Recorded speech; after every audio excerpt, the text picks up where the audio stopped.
আসসালামু আলাইকুম, আশা করি আপনারা ভালো আছেন। আমি এখন আছি মধুর ফার্মে। দেখেন মধু সংগ্রহ করতেছে, দেখতে থাকেন আপনারা।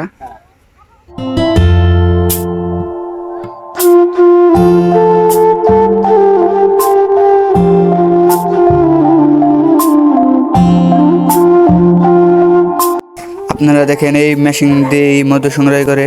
দেখেন আপনারা কি সুন্দরভাবে ঘুরায়া ঘুরায় মধু সংগ্রহ করে, দেখতে থাকেন।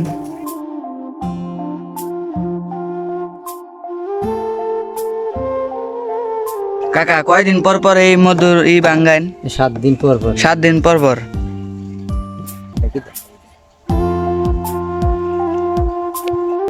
দেখেন কি সুন্দর মধু এই ফার্মে।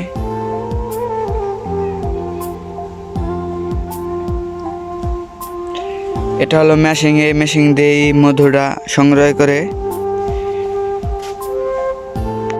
এই যে দেখতে থাকেন, আমি 1 কেজি নিতেছি মধু।